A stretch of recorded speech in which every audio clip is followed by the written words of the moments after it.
Le soleil d'Alberta frappait l'asphalte de l'autoroute 52. La chaleur était intense, presque aveuglante. Les rares voitures qui osaient les braver cette fournaise semblaient onduler dans l'air surchauffé.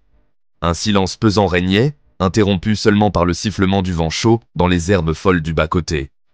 L'horizon infini vibrait sous la lumière crue. Des mirages dansaient sur la chaussée, reflets illusoires d'une oasis improbable. L'autoroute 52, serpentant à travers les plaines arides, semblait s'étirer à l'infini sous ce soleil de plomb. Un panneau routier annonçait la petite ville de Drumheller, célèbre pour ses fossiles de dinosaures. Mais aujourd'hui, la route semblait mener vers un autre monde. Un monde où la chaleur dictait sa loi, et où le temps lui-même semblait se figer. Kate Morrison, agent de la faune de l'Alberta, ajusta sa casquette. La radio de son 4x4 grésillait. Un appel urgent, inhabituel. Un lynx roux, aperçu près de l'autoroute 52, bloquant la circulation. Des conducteurs paniqués, des klaxons intempestifs. La situation était confuse, potentiellement dangereuse. Kate ressentit une pointe d'inquiétude. Les lynx étaient des animaux solitaires, craintifs. Leur présence si près de la route était anormale. Quelque chose n'allait pas. Son instinct de protectrice de la faune sauvage s'activa. Elle démarra en trombe, sirène hurlante, vers l'inconnu brûlant de l'autoroute 52. Le soleil tapait fort sur le pare-brise. Chaque kilomètre parcouru était une torture sous cette chaleur accablante. Mais l'urgence de la situation surpassait l'inconfort. Kate se sentait investie d'une mission, guidée par son devoir et une pointe d'adrénaline. Arrivée sur les lieux, Kate découvrit une scène surréaliste. Une dizaine de voitures étaient arrêtées, créant un embouteillage improbable au milieu de nulle part. Des conducteurs, téléphones portables à la main, filmaient un point invisible derrière une rangée de véhicules. Un murmure parcourut la foule à l'arrivée de son 4x4. Kate, d'un geste ferme, fit signe au conducteur de s'écarter. Lentement, elle s'avança vers le cœur de l'attroupement improvisé. Le silence revint, lourd de suspense. Au milieu de la chaussée, impassible face au chaos qu'il provoquait, se tenait un lynx roux. Magnifique, intrigant. Il ne semblait ni effrayé, ni agressif. Ses yeux perçants, d'un jaune intense, fixaient un point précis derrière Kate. Un point invisible aux yeux de tous, sauf aux siens. Kate, avec une prudence instinctive, sortit de son véhicule. La chaleur l'enveloppa instantanément, étouffante. Elle s'approcha lentement du lynx, sans jamais le quitter des yeux. L'animal était immobile, comme une statue vivante au milieu de l'asphalte brûlant. Le lynx ne réagissait pas à sa présence. Il restait concentré sur ce point invisible, laissant échapper de temps à autre un léger grognement, presque inaudible. Kate remarqua alors un léger mouvement de sa queue, une tension contenue qui trahissait une forme d'anxiété. Elle décida alors de contourner précautionneusement l'animal, son regard suivant la direction que fixait le lynx avec insistance. Et là, au bord de la route, à moitié dissimulée par les hautes herbes jaunies, une découverte inattendue l'attendait. Une main. Une main humaine dépassant des herbes folles. Kate sentit son cœur se serrer. Elle s'approcha rapidement, écartant les herbes hautes avec précaution. Un homme, à demi conscient, gisait sur le sol. Il portait une chemise déchirée avec un insigne familier. Recherche en faune sauvage. Alberta. Elle reconnut immédiatement l'uniforme. Un chercheur, comme elle. Elle s'agenouilla près de lui, vérifiant son pouls faible mais présent. Blessé, déshydraté, mais vivant. Kate sortit sa radio et appela des renforts médicaux, décrivant la situation avec précision. En attendant l'arrivée des secours, Kate remarqua un détail important. Attaché au sac à dos du chercheur, un petit boîtier métallique clignotait faiblement. Une balise GPS. Elle comprit alors que le lynx n'était pas là par hasard. Il avait guidé les automobilistes, et elle-même, vers le chercheur blessé. Les secours arrivèrent rapidement, leurs sirènes brisant le silence de la forêt. Le chercheur, un certain Alex Hutton, d'après sa plaque d'identification, fut immédiatement pris en charge par les ambulanciers. Il travaillait avec une efficacité remarquable. Déshydratation sévère, cheville fracturée, quelques égratignures. Son état nécessitait une attention médicale urgente. Son état était stable, mais il avait besoin de soins.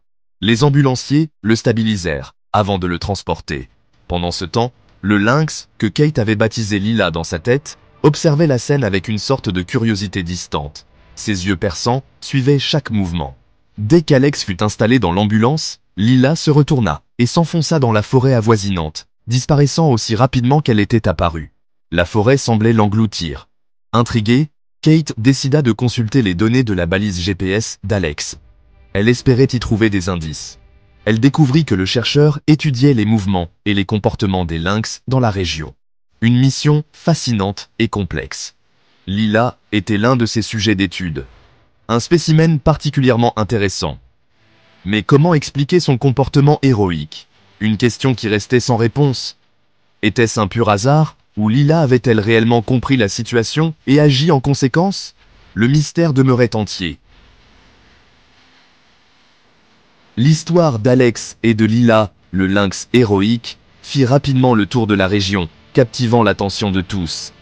Les médias s'emparèrent de l'affaire, publiant des articles et diffusant des reportages sur cet incroyable exemple de comportement animal qui semblait défier toute logique.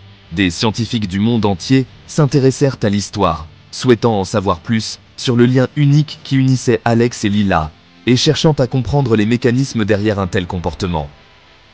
Certains restèrent sceptiques, mettant en doute l'intelligence de Lila et attribuant son comportement à un heureux hasard, une simple coïncidence. Mais pour Kate et beaucoup d'autres, il ne faisait aucun doute que Lila avait agi délibérément pour sauver Alex, démontrant une compréhension et une intention claires. Elle avait perçu le danger, compris la situation, et agi en conséquence, faisant preuve d'une intelligence et d'une empathie rares chez un animal sauvage, ce qui la rendait encore plus exceptionnelle. L'histoire d'Alex et de Lila posa des questions fondamentales sur la relation entre l'homme et l'animal, sur l'intelligence animale et sur la capacité des animaux à éprouver des émotions complexes, des questions qui continuent de fasciner. Elle rappela au monde entier que la nature cachait encore bien des secrets, et que les animaux étaient capables de nous surprendre par leur intelligence, leur courage et leur générosité, des qualités souvent sous-estimées. Alex se rétablit rapidement de ses blessures, grâce à sa détermination et au soutien de ses amis et collègues. Dès qu'il fut rétabli, il retourna sur le terrain, poursuivant ses recherches sur les lynx avec une passion et une détermination renouvelées. Chaque jour, il parcourait la forêt, observant et notant chaque détail. Lila, quant à elle, retrouva sa vie sauvage, disparaissant dans la vaste forêt boréale comme une ombre furtive. Elle semblait s'épanouir dans son habitat naturel, libre et indomptable. Mais l'histoire ne s'arrêta pas là. Les aventures d'Alex et de Lila étaient loin d'être terminées. L'histoire d'Alex et de Lila avait touché le cœur de nombreux Canadiens. Les gens étaient émus par leur lien unique et par les efforts d'Alex pour protéger ces magnifiques créatures. Des dons affluèrent de tout le pays pour soutenir la recherche sur la faune sauvage et la protection des habitats naturels. Les gens voulaient y faire une différence.